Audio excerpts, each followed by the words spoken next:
Hi folks, my name is Dan Ilic. I'm a comedian and journalist. I call myself an investigative humorist, and I've been working in climate space for quite a long time now, for quite a few years. And what my observations from working in this space has been is it's so interesting. You know, we can talk about stuff that's happening at the federal level, but us as a community right here, this is where the action is. We're here on a local level, we're doing good stuff for the climate, and it's so cool to have all three levels of government represented here. The previous government here obviously wasn't that interested, but this one is. It's fantastic. Please welcome our local member at a federal level, Electrify.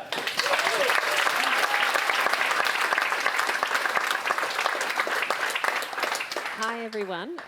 Firstly, I would also like to acknowledge the land on which we're meeting and pay my respects to elders past, present and emerging. Thank you, Auntie Barb, for a beautiful welcome. You know, for me and for so much of this community, it's the celebration of the world's longest continuous culture is an absolutely vital point, and also the celebration of, I think, the custodianship of the land that the people have shown has many lessons, I think, for us. And as we're here today, coming together as a community to say, what can we do to make a difference, both locally, nationally and internationally, because it has to start from the grassroots, but it goes all the way up. So it is so exciting to be here in this room today. I could not, when we were talking about this, months ago, I can't quite believe we've actually got here. I really want to start out by talking about the inspiration. And for me, the inspiration came when I was talking to Montessori East, some of the kids in Montessori East, the years 5, 6, particularly the Environment Club. And they asked me, what can we do as kids to make a difference? What do we do? And I was like, it struck me as such an important question. But also, it's not just about kids wondering what they can do. It's actually a lot of us going, look, we want to take action on climate, we want to do better, but we're just not always sure where and how to start. How do we have the impact that we want to have? So today was really started with that inspiration of saying, practically helping this community of Wentworth identify what can we do as individuals, as families, as businesses, but also as community to make a difference. And also, what do you want your governments to do? And, we've got this, I'm extremely proud, I have to say, of to be working with the three levels of government, all the local councils. I want to identify Susan Wynne, Paula Mazzolis, Dylan Parker from from Woollahra, Waverley and Randwick councils, but also Gabrielle Upton from the state New South Wales Liberals. We've got Alex Greenwich, who couldn't be here, but he's been working together as an independent as well, and Marjorie O'Neill, who I haven't seen, but I'm sure will be coming at some point, who's also the member for Coogee. Because this is what people said to me in my community, is that they don't actually care, what level of government it is, or, who's responsible, or what party you're from. They want us to work together to make a difference, and this is what today and the action that we're going to be taking is all about.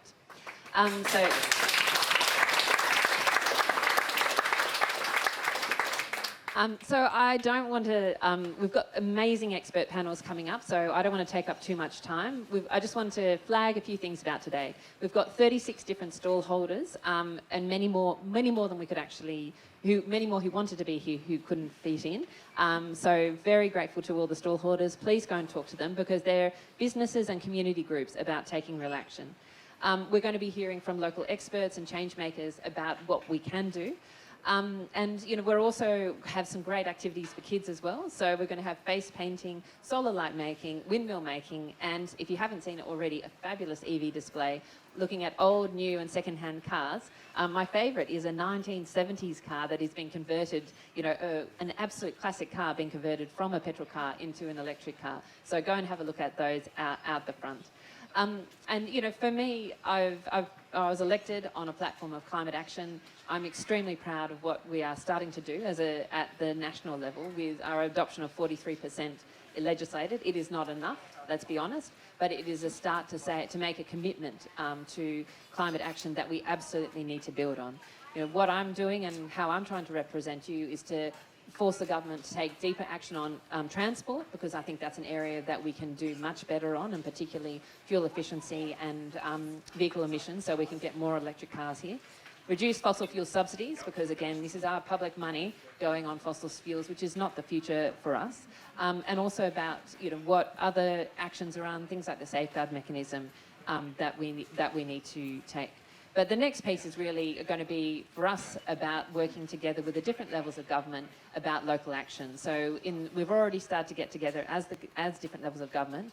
Now, our next big focus is going to be on electric vehicles and what we need to do to get the EV uptake in this community. So that's, please, one thing I really want everyone to do is to contribute your ideas about, firstly, what do you want? What are your goals, and what do you see as the opportunities that we should be looking at in this area? And secondly, what do you want your government to do? What do you want? You've got all these local representatives here, they're all in the room. What do you want them to do for your community? Tell us what you want, and that is going to be our job then to execute it. I want to give some thank yous before I pass on, because I really want you to get to this fabulous expert panel. You may pass on to the next person. Hopefully.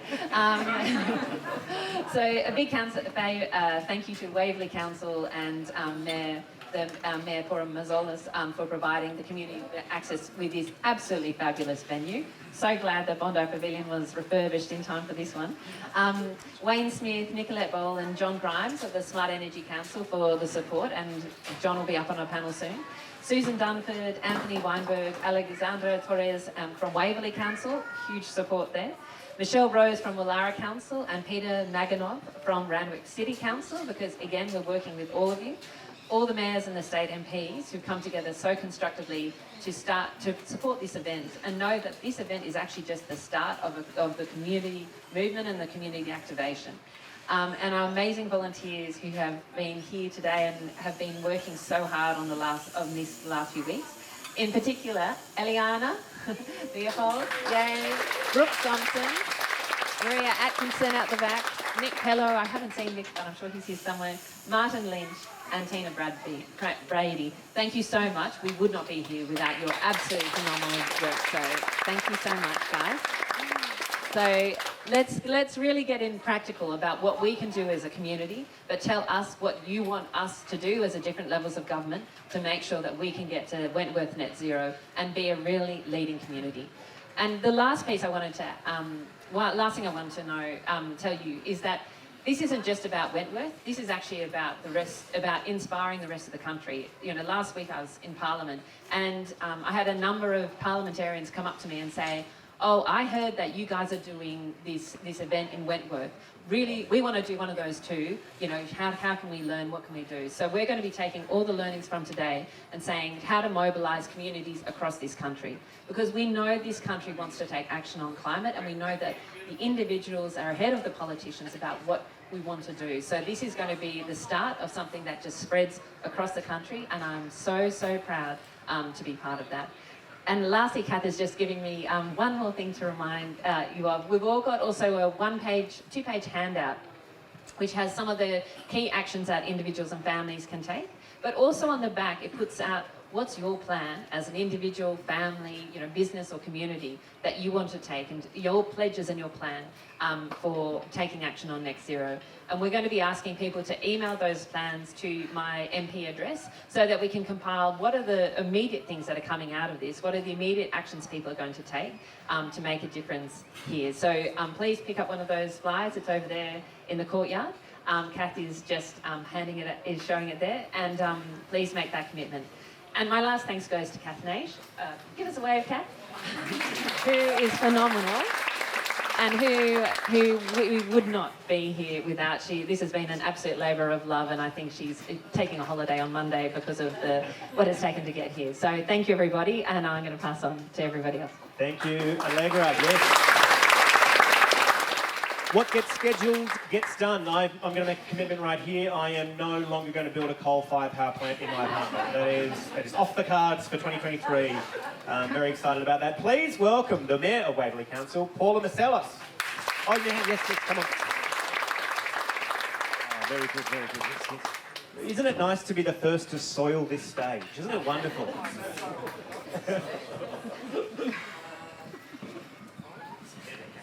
Test? Okay. I'm very honoured, Dan. Thank you so much for that introduction and the lift up on the stage.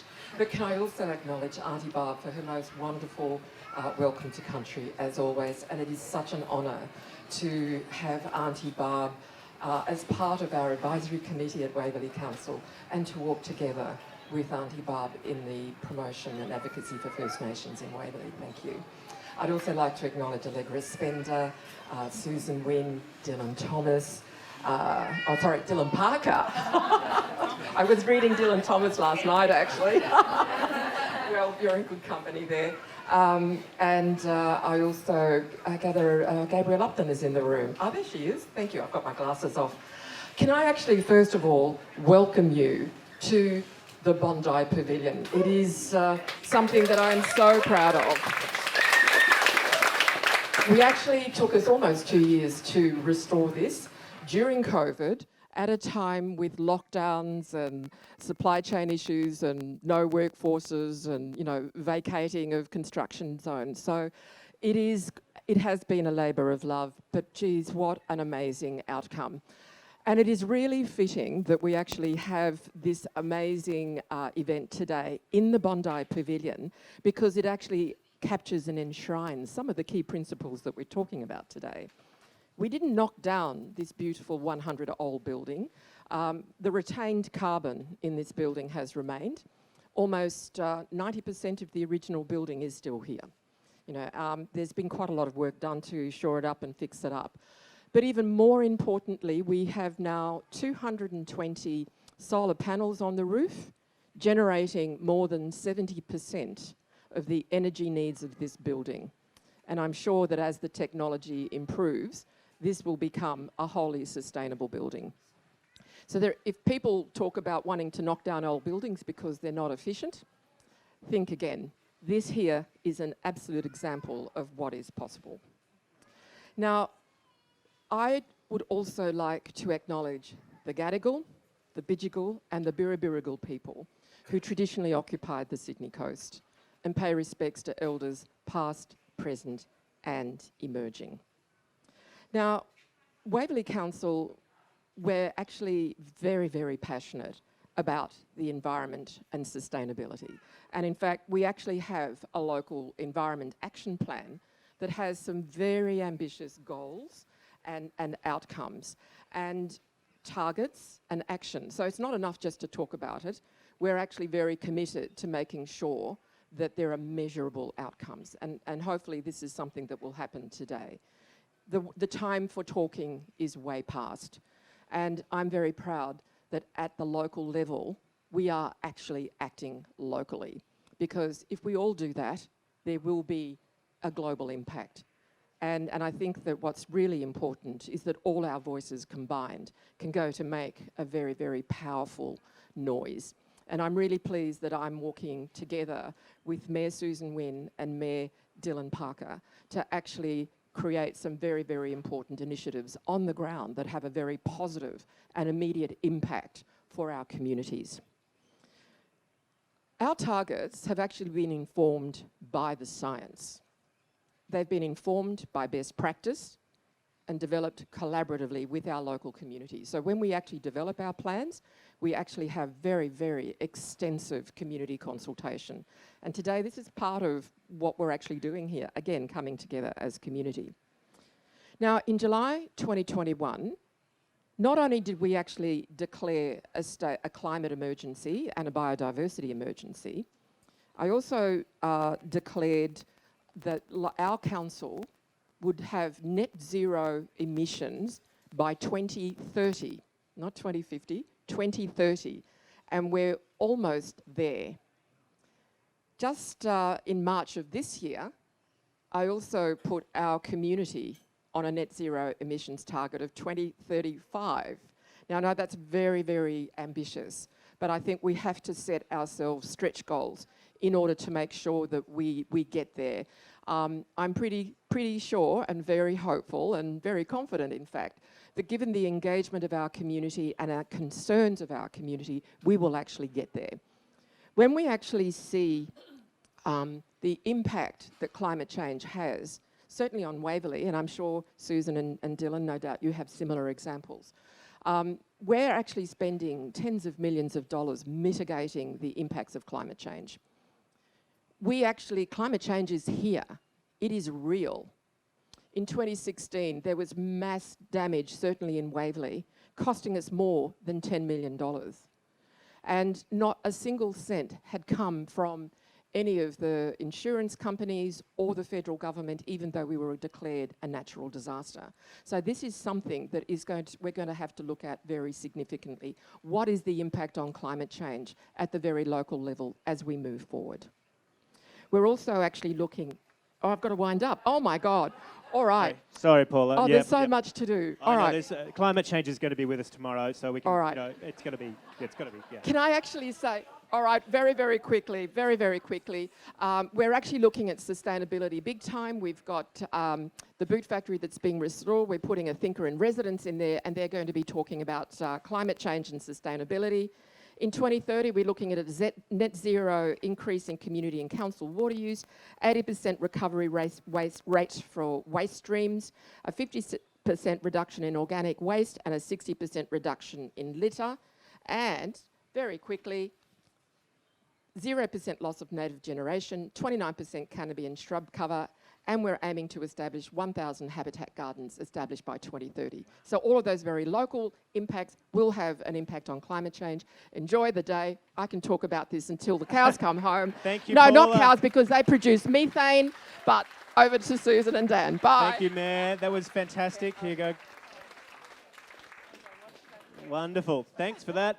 All right, Susan Wynne, take it away. Yeah, we're handing one. Okay. There's three mayors today, but no stallions. Here we go. I'm the Mayor of Woollahra. You give a politician a microphone, they can talk for a very, very long time.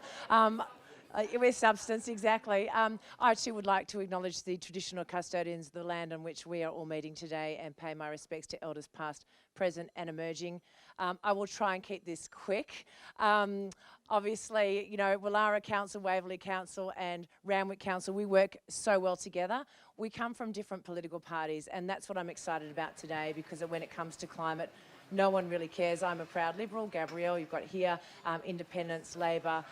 We are working with the one mission together to address climate change. Now, also, what we do know is that our councils, we can be a little bit competitive with each other. So Paula mentioned some targets. I like to say, Woollahra Council, we focused on climate before anyone else was, before it was even on the agenda. In 2019, we declared a climate emergency, acknowledging the catastrophic changes to the world's climate caused by human activity.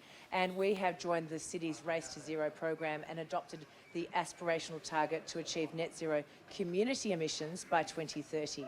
I know, there we go, so no pressure there.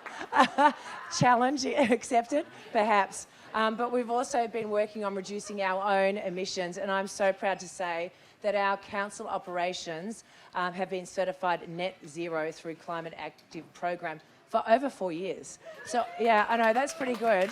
Absolutely. I can see our staff here, because I get to come up here and sort of take all the glory and get the round of applause. It is because of what our staff do. We have our Director of Infrastructure and Sustainability somewhere around.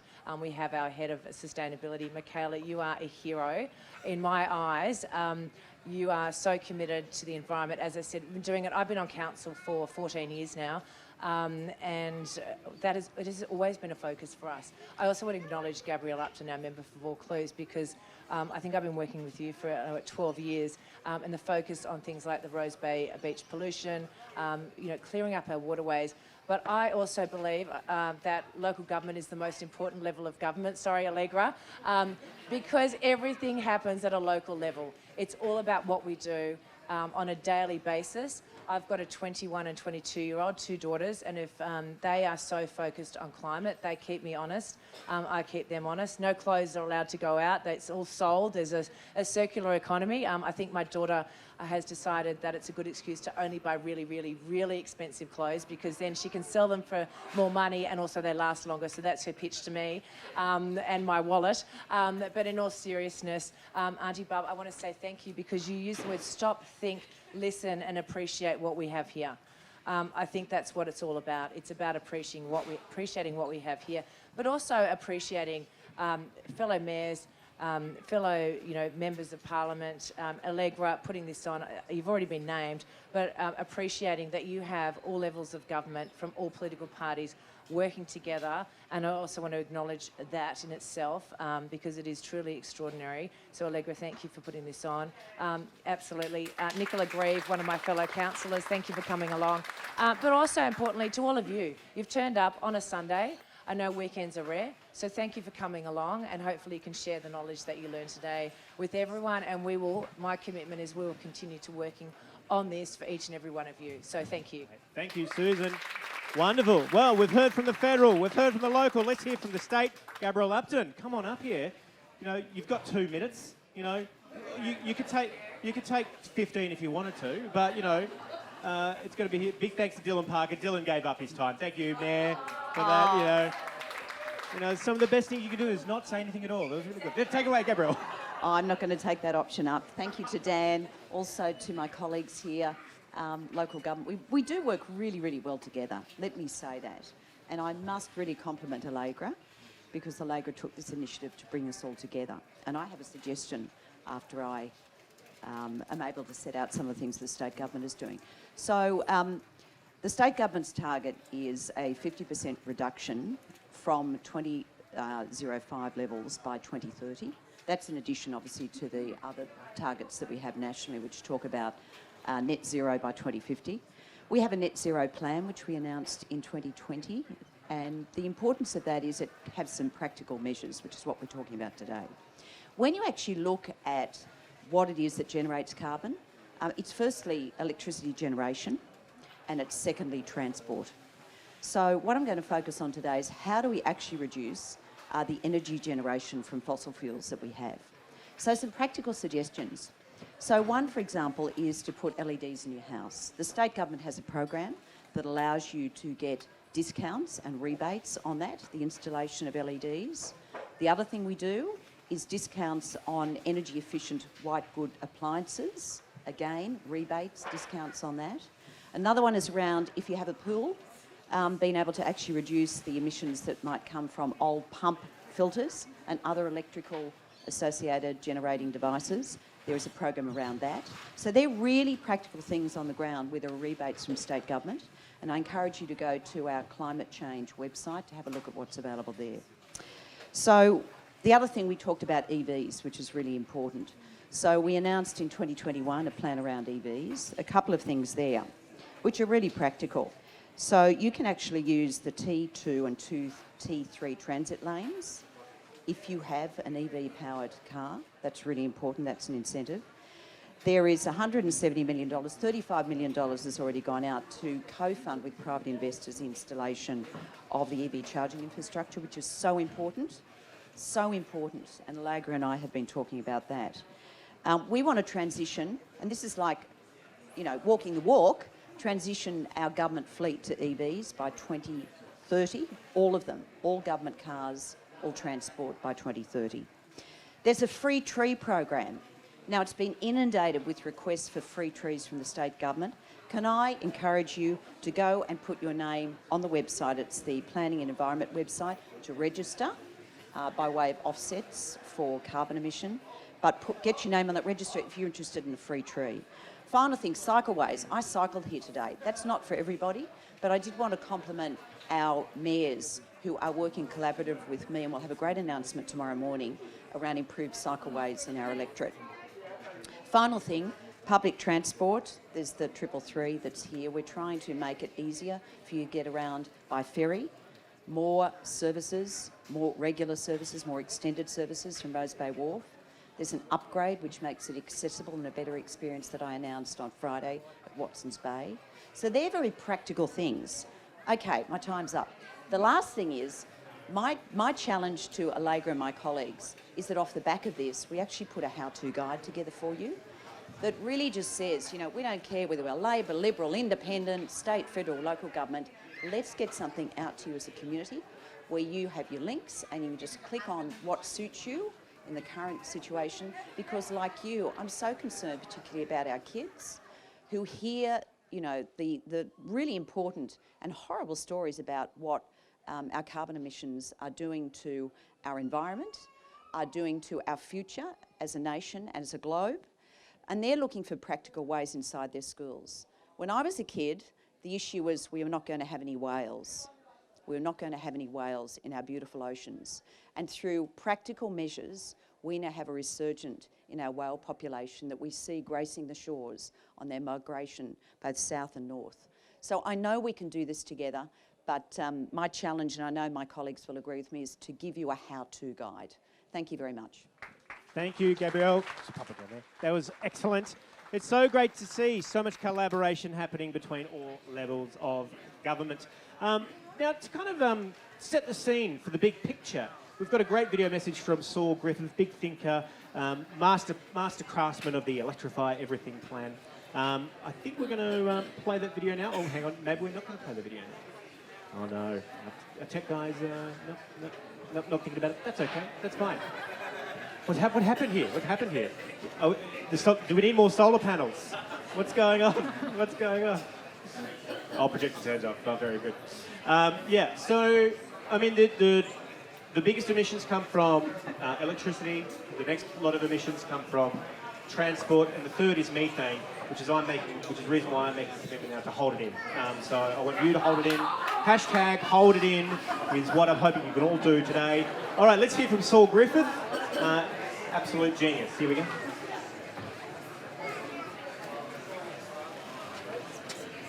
Big switch. I'm founder of Rewiring Australia, also of Rewiring America, and I'm a huge advocate for demand-side electrification as our nearest term opportunity for massive climate action.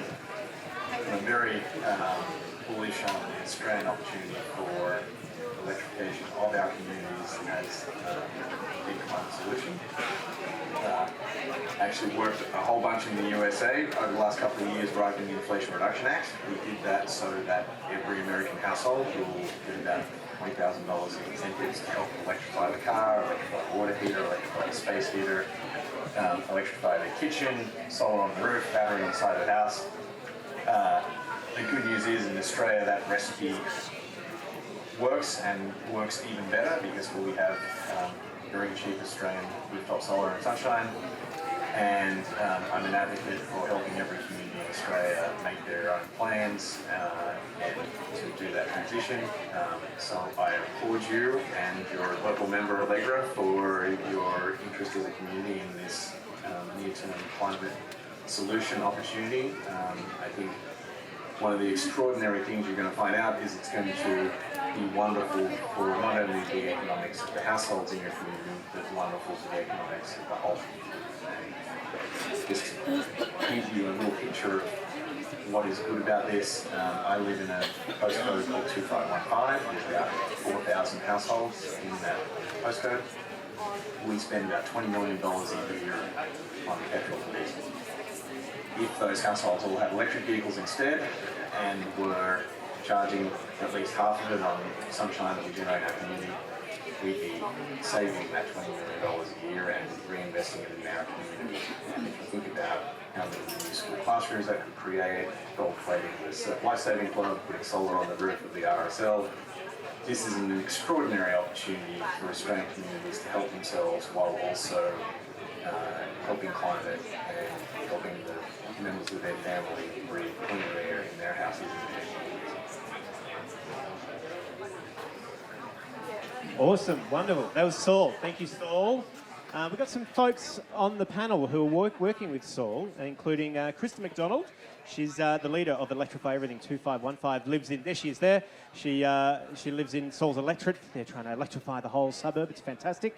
We're going to kick off with our wonderful panel now. But before we all get up here, I think Anthony has slides that demand no one else be on stage. So I think, you know, the best thing we could do is bring Anthony up here. Anthony Weinberg, come on up, maybe, yeah, come around here. Very good. And come up on stage and tell us what you're all about. Grab one of those microphones too. Excellent. Yeah, yep. Is that working? Yeah. So thank you, Allegra, and to Honourable Gabrielle Upton, thank you as well, and to the three mayors. Today I'm just going to quickly give you a bit of a rundown on Wentworth's emissions profile. And it sounds, when you talk about emissions, it sounds like this big, nebulous, confusing concept. And I just want to try and break it down and simplify it a bit so we sort of know what we're talking about. And that's going to help us sort of really target our efforts to reducing emissions. So our emissions really come predominantly from electricity as the major source.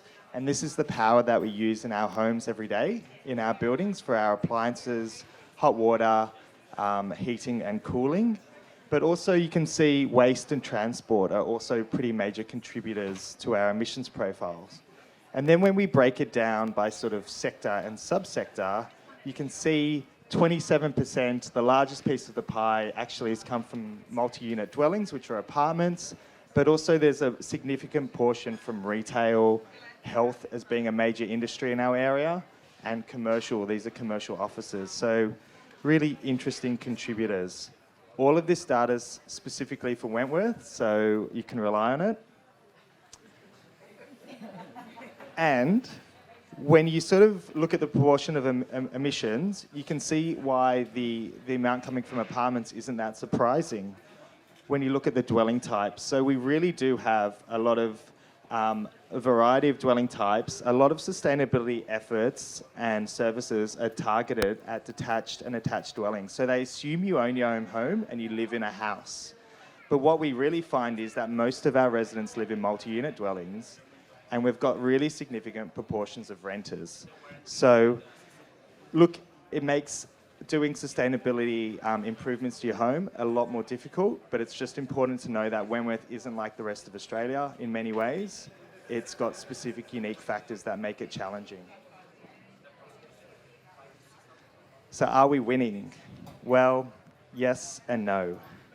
Emissions have declined about 10% over the last 8 years, but where our emissions aren't decreasing fast enough.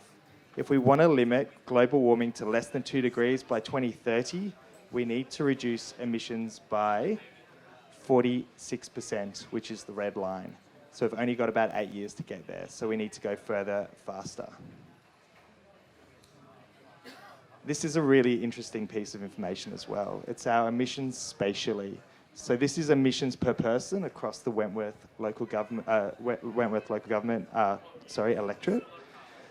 You can see that there's some definite patterns, and they're really correlated to dwelling size, how big your house or apartment is, and access to transport.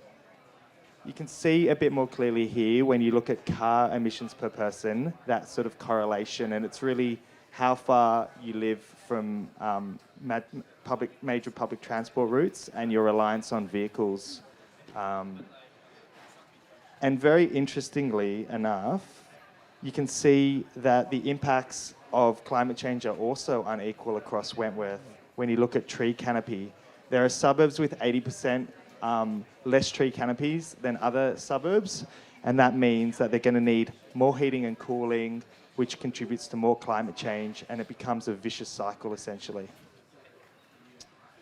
Couple more slides to sort of finish off. This is some really interesting data on the solar uptake in Wentworth. You can see that we're a bit below average here of the rest of the local government areas in Sydney. We did some modelling, and we found that it's not because residents of Wentworth don't care about solar and don't want to put in their homes. It's not because they're so rich and solar doesn't make a difference to their electricity bill. When you actually break it down and look at the data and the modelling, it's because of the size of our dwellings, the fact that we have so many people in apartments and renters. It's the topography of our area being quite hilly, the heritage overlays. They're the most important contributors, not solar. Not money or not anything to do with desire or interest, I should say. Doesn't mean that we give up on solar. It just means we have to be smarter about how we roll it out in our electorate. And final slide, this is a positive one. So if solar isn't, we're not the leaders, electric vehicles, we definitely are. So this is one area where Wentworth residents are leading the charge, pardon the pun. EVs are doubling on our road every single year. It's an amazing stat. In 1 year, the number of EVs double.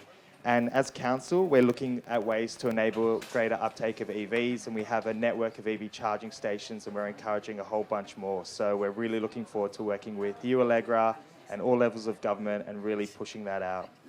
Thank you. Excellent.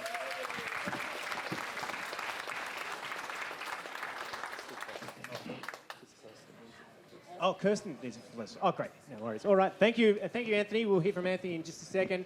Kirsten, do you want to come up and sorry, Kristen, do you want to come up and do your presentation? This is Kristen runs Electrify 2515, and it's a great story about how a local area is leading Australia to basically electrifying everything. Take it away. Thanks, Dan. Thanks so much for having me. I did wonder whether I was invited to kind of bring the gender diversity to the panel, but I'm really privileged either way to feel like I'm in such a esteemed kind of company in this area. I'm from Electrify 2515, and we're a local community group down in beautiful Darawal country. So I live in Thurrool. It's about an hour south of here. I used to live in Bondi for a long time. There's a lot of similarities and enjoyment and connection to our coastal community.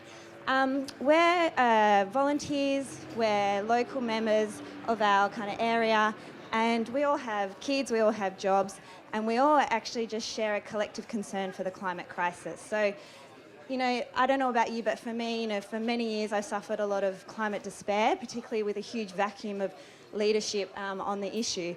And I guess it wasn't until I came across Saul's work, and it really kind of didn't just provide some hope, but it really provided a practical blueprint that we could kind of implement that's immediate and that is really impactful. And it's something that gives the power back to individuals and communities to create change.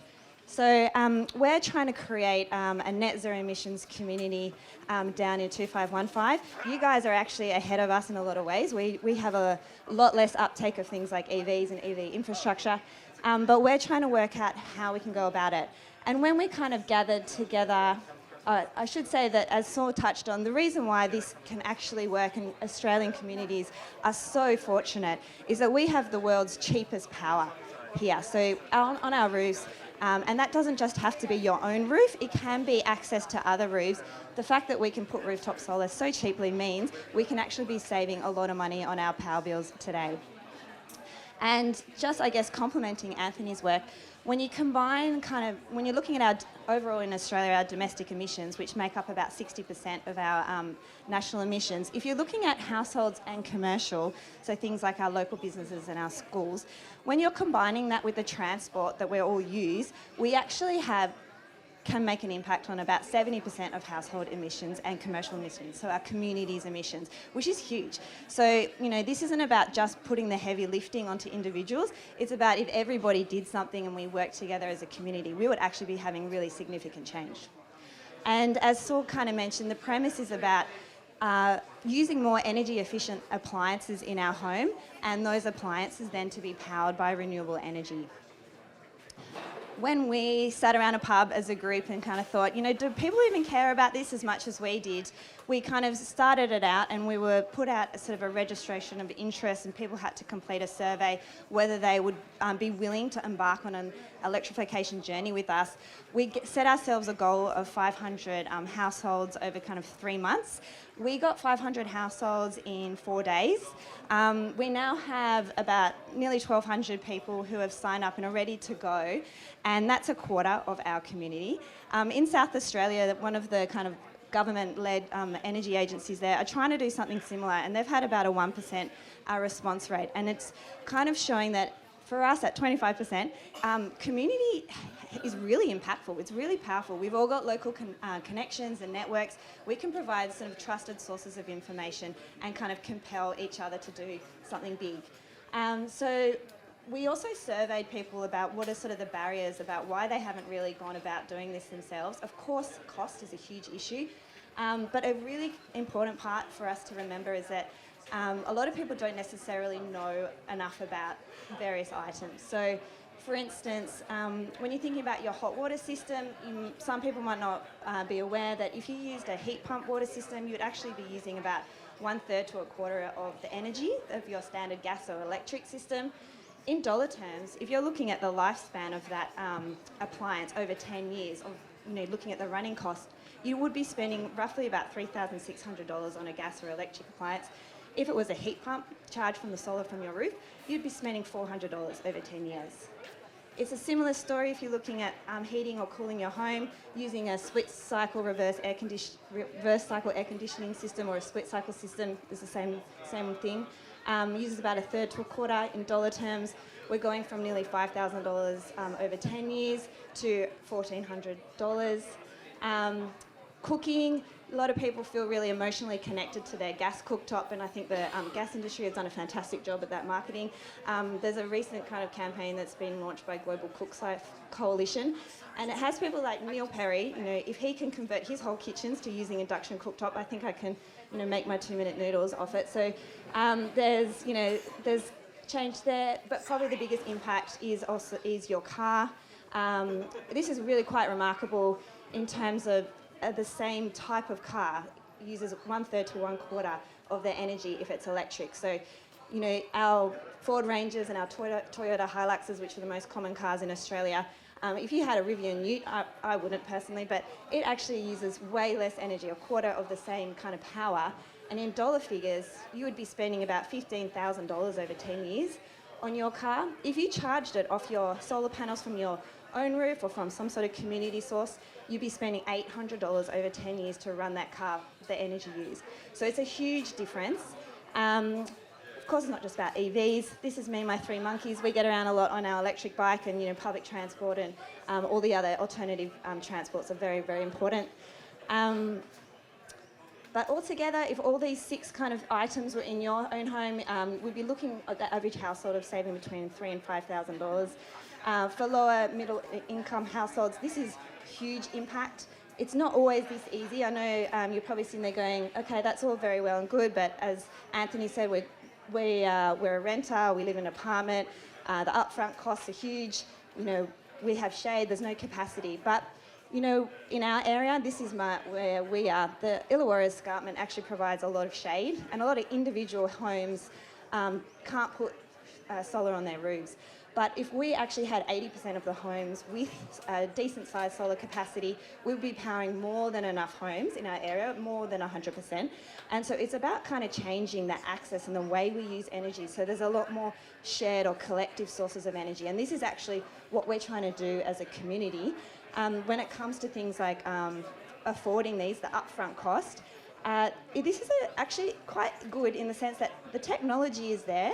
What we need now is for our government and political leaders to actually support households to overcome those financial barriers, because this is just a financial issue here, and if we can spend $11 billion on fossil fuel subsidies, we can definitely be spending a lot of money supporting households to be implementing these sorts of things.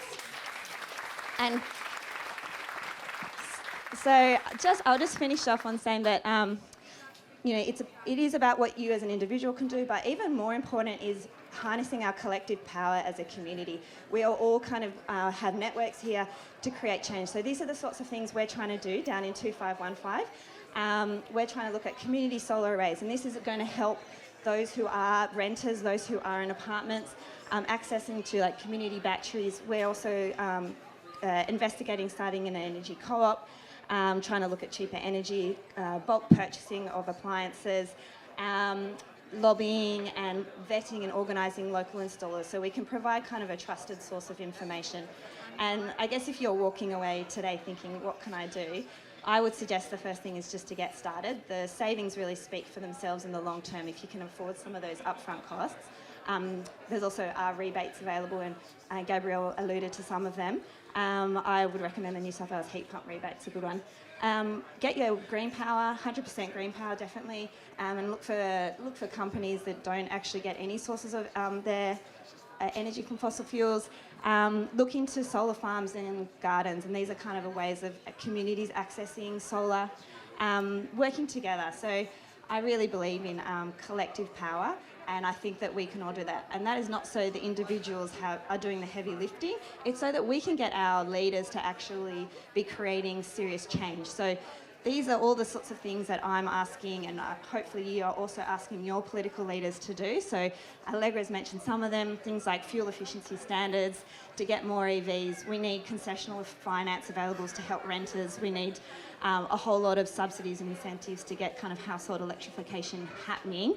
And it's up to us to make sure that our leaders actually do that, because you know, as an individual household, we can have a difference. As a community, we can really create serious change. And if you roll that across Australia, that's where we're talking about wonderful legacy for our future generations. Thank you, Kristen McDonald. That was great. You can hang on to that. And could John, Kristen, and Anthony and Tim just grab a chair and bring it up on stage? And sure, I'll hang on to that. There you go. And yeah, grab a chair. We'll move on to our panel quickly.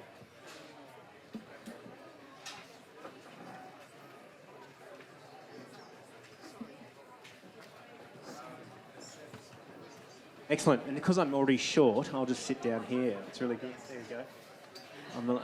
I'm like at the kiddies table. It's very exciting.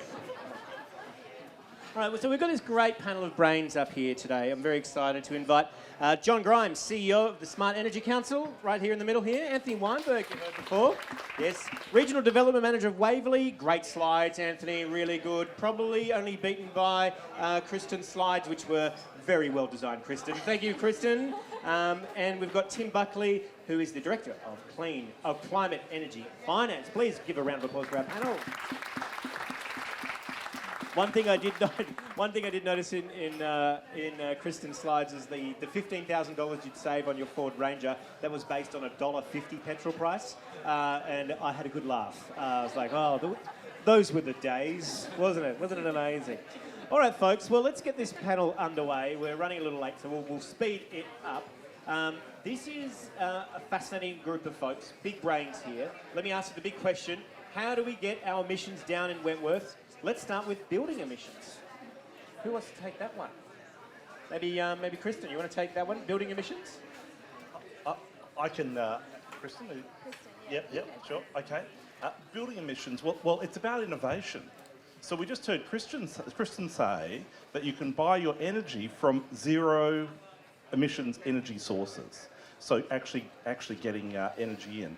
We've got companies that here in the room that can sign you up for a zero upfront cost solar and batteries. But another innovation here in particular, Dan, is one of our member companies called Ilic.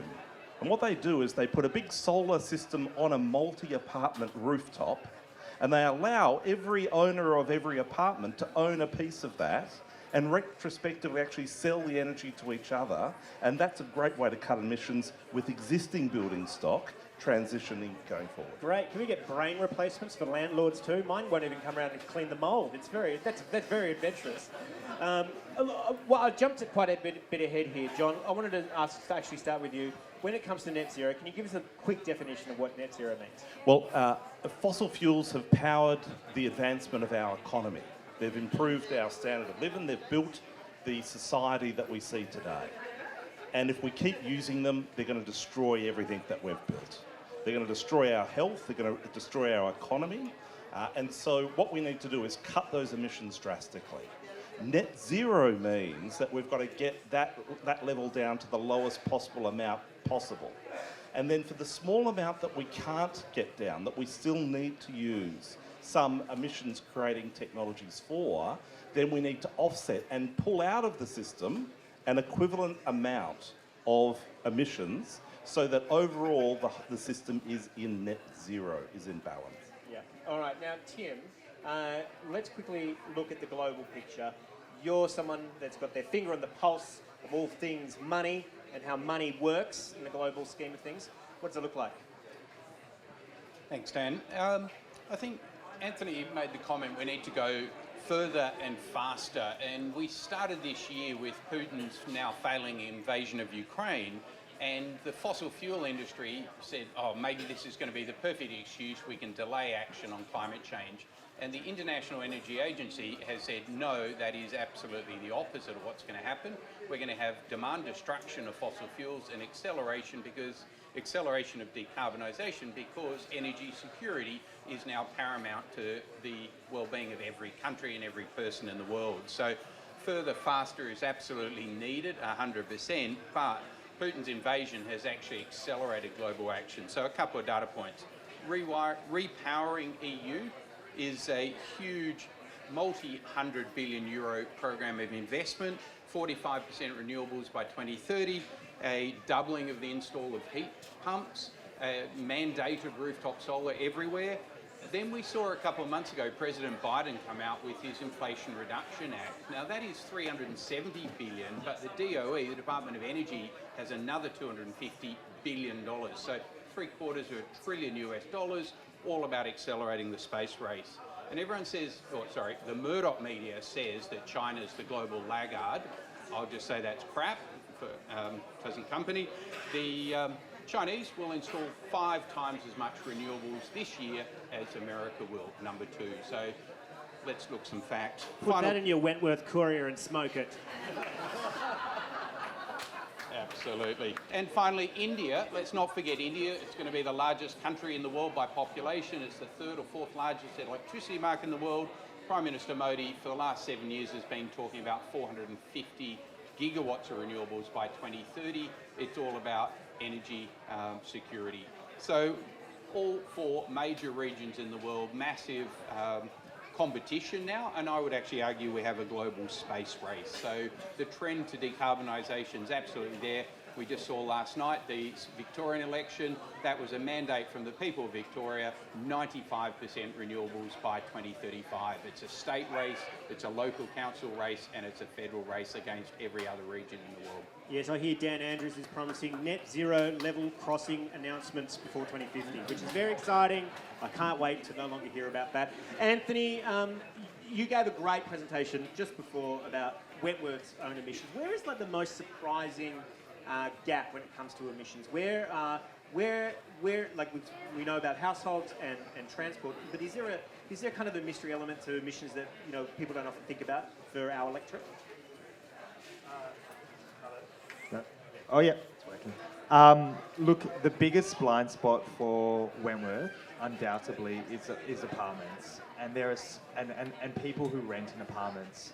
As I said, all of what you see is very suited. If you live in a house, there's really no excuse. You can rooftop solar, heat pump hot water, EV in the garage. If you live in an apartment and you rent, your challenges are so much greater, so much more pressing, and there's a lot less you can do and quickly access. So until we get bigger, we need to offer greater incentives for apartment, greater facilitation. It just isn't going to happen without layers of government all working together and proper, business cases and economic signals, because companies, it's difficult. Like Strata is the 4th layer of government, is what it's often described as.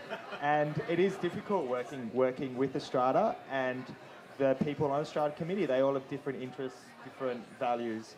And it's really pertinent that we sort of do work on this apartment emissions sector. Which is why I'm going on strike with all of my fellow renters. Allegra.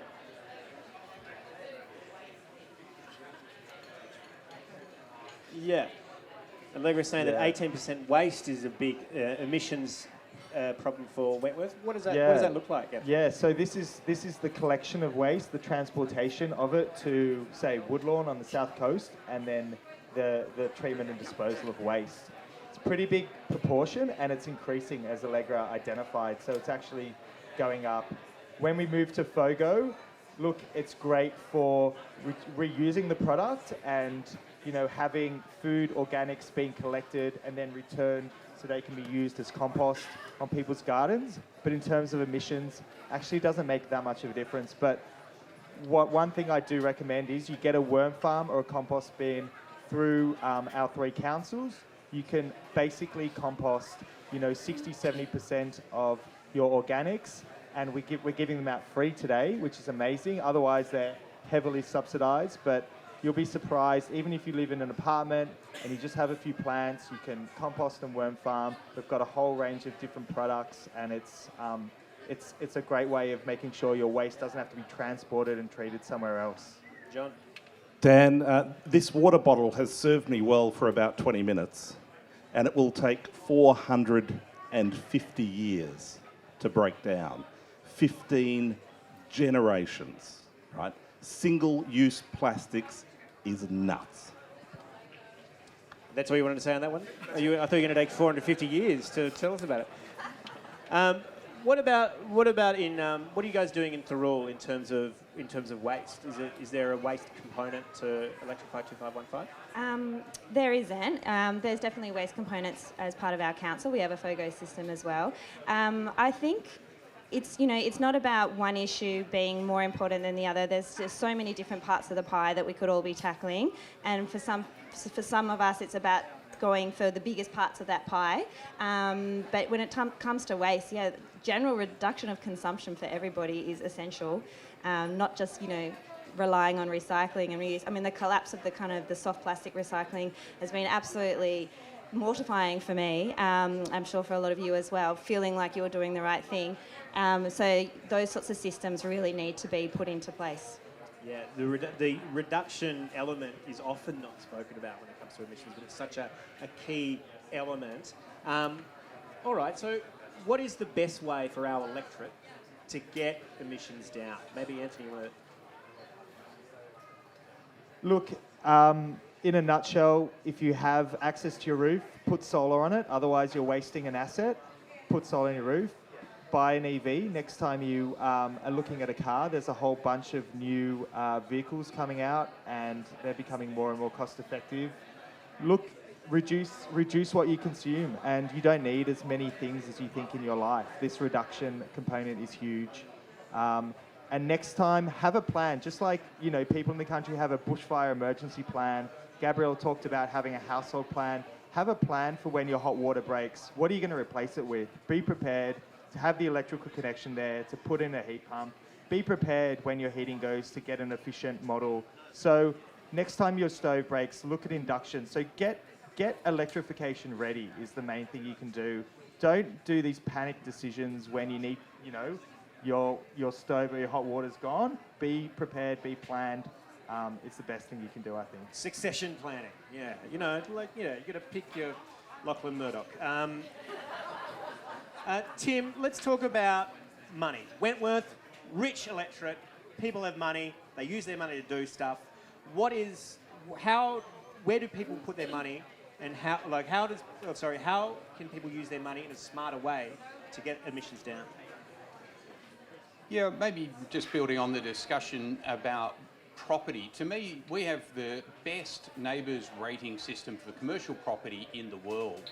I have wondered for a decade why we don't do that on residential property. So at the end of the day, what moves the world is money. If you had to sell your house, you'd get a pest inspection. If you were mandated that when you're selling your house, you got a neighbours rating, and that was publicised, mandated, all of a sudden, whether your house is 2-star, 4-star or 8-star, would make a dramatic difference. And the CSIRO has actually done some studies on this already, on more than 1 million data points, saying that you can get $120,000 uplift on the value of your house, depending on how many ratings you've got. Now, that comes to the rental market. If it's mandated, what's going to move the owner of a rental property? They get a capital uplift when they go to sell or when they have to buy. So I would say that is where government meets private interest. You've got to have that regulated, you've got to have it mandated, and that will then change every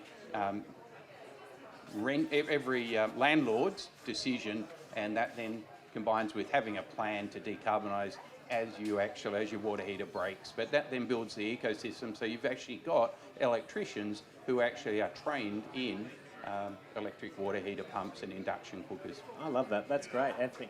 I've got another one. We realise that there are lots of apartment dwellers and renters, but everyone has an electricity meter and everyone pays an electricity bill. So one thing we're doing as 3 councils, and with a bunch of other 9 councils, is scoping out how we can give you, our residents and small businesses, a renewable energy offering that's direct from solar and wind, just like councils signed on to a PPA, it's called, where you buy power directly, power purchase agreement.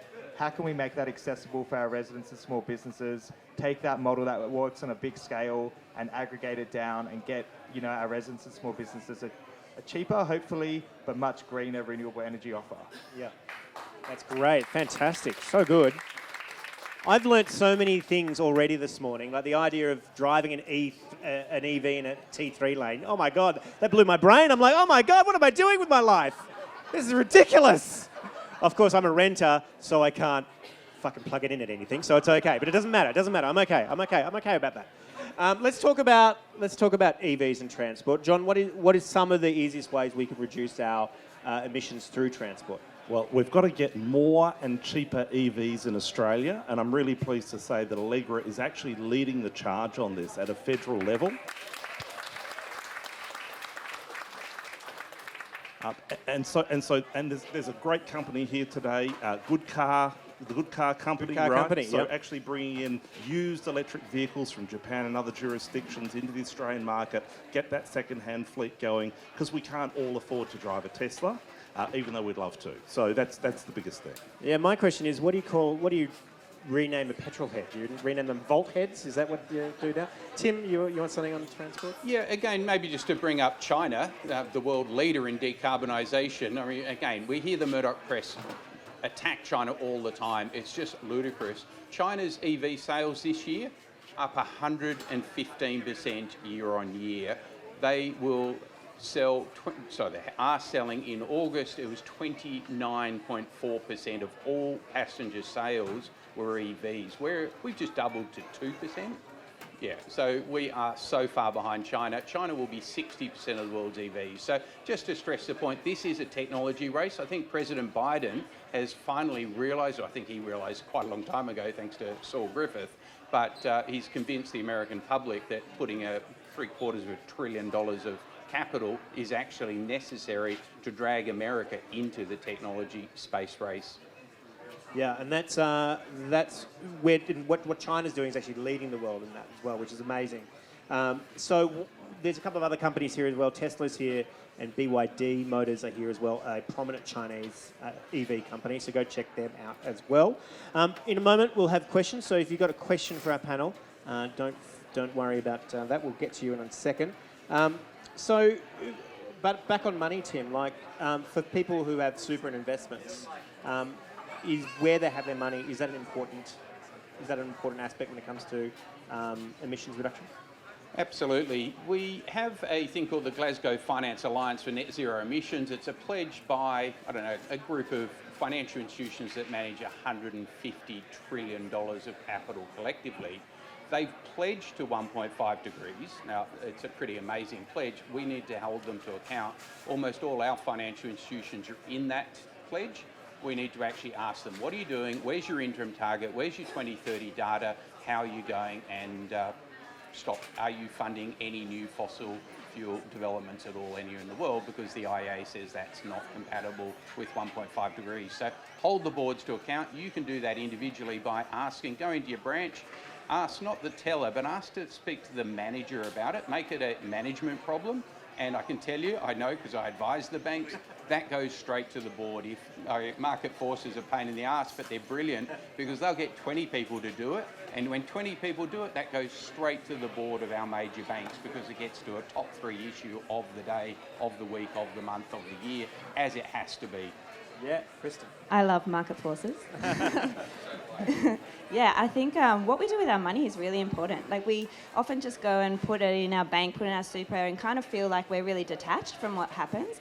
But those institutions are incredibly powerful in the game in terms of where they're investing that money. And so I definitely have gone to any bank I've had, any kind of where I get my super or my mortgage, and ask them, do you invest in fossil fuel companies? If they do, see you later. I'm going. So, and there's plenty of kind of guides and stuff online that you can look at which institutions don't invest in fossil fuel kind of industries. And some of the most surprising super funds do invest in fossil fuels, like Host Super, for instance. The one that I'm with actually increased its stakes in fossil fuels over the last year. So, folks, any questions in the room? Yes, down here.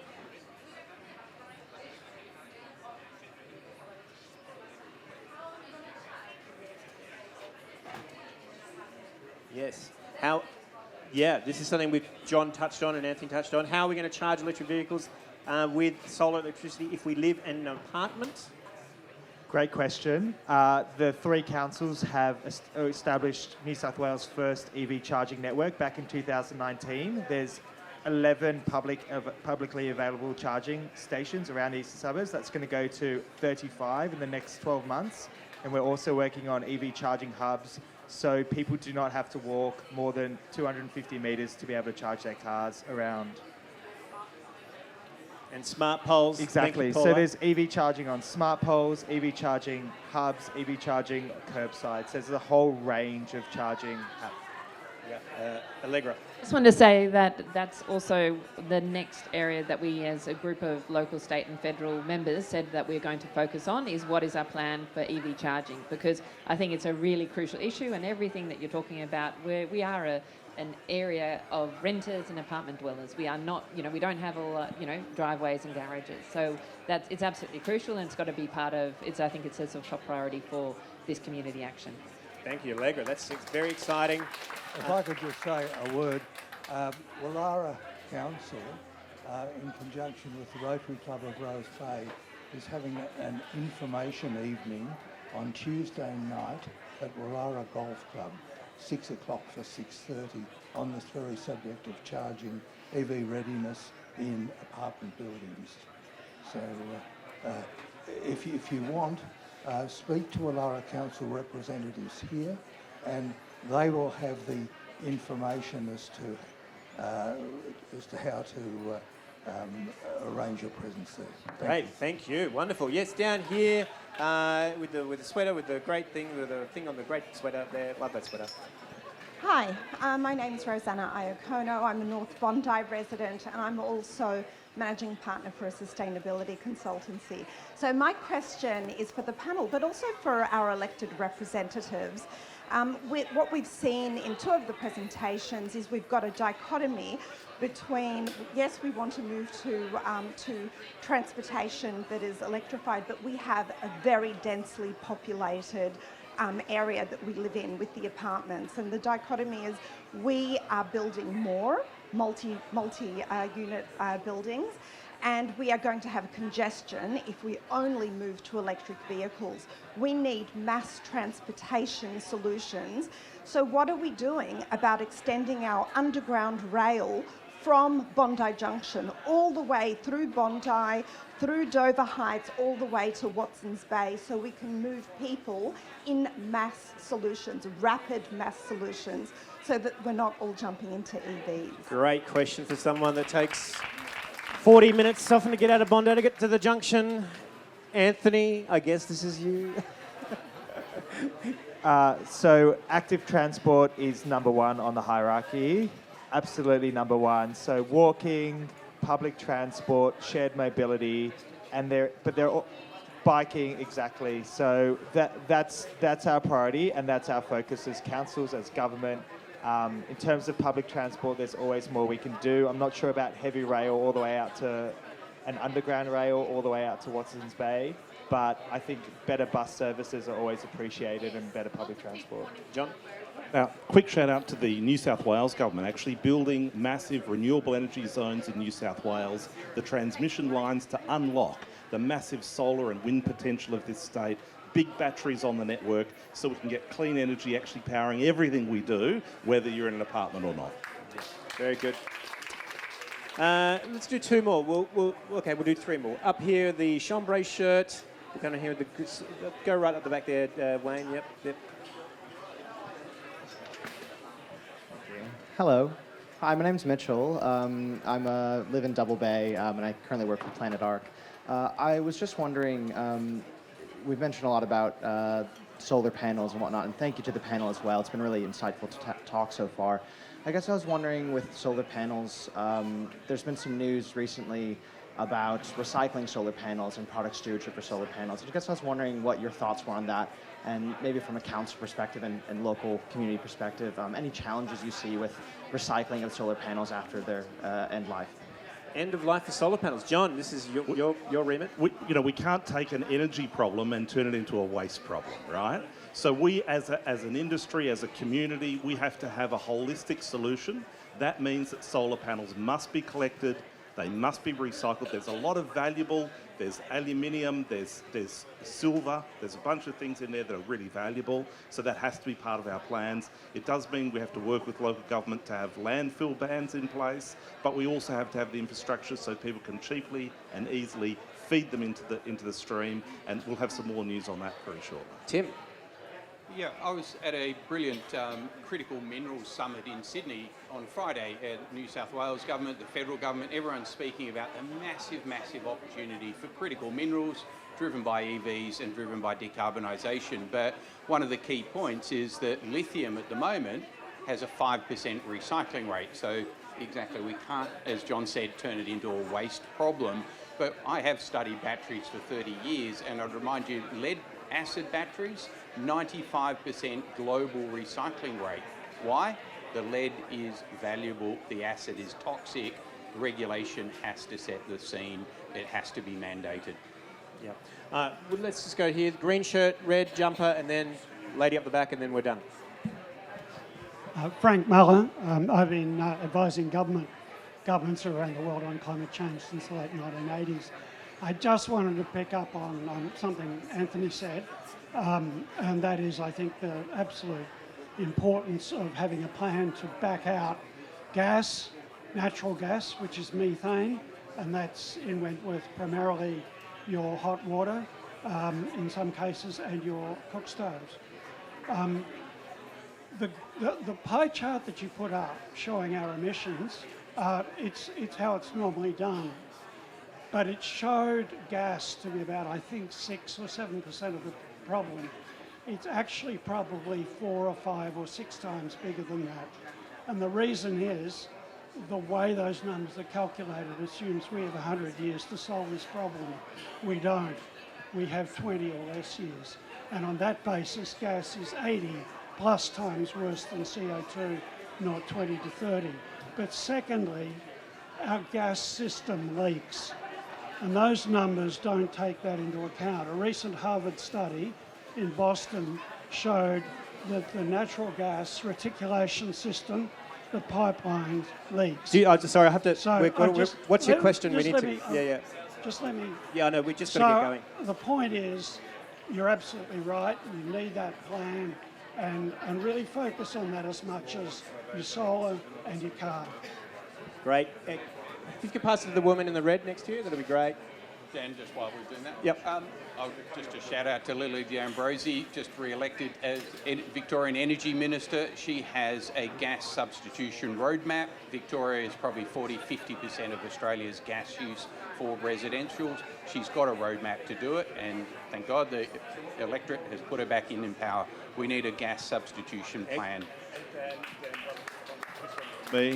We just saw earlier that there is a plan where you can take gas and turn it into electricity, right? So here's a campaign idea for Wentworth. Why don't you be the first electorate to start the movement to bin gas? Excellent. Over here. Just an add-on to light rail comment. It's massive infrastructure expenditure, kills businesses and kills trees, and takes forever to be built. But my question is to Anthony. I used to reside in Waverley, and I used to see the trucks picking up the rubbish, picking up in the same truck, picking up common rubbish and recycling all together. I have moved out of that Waverley Road, but you know I have friends that still live there that say that this continues to happen. So what's your Good question. reason for that to happen? Yes.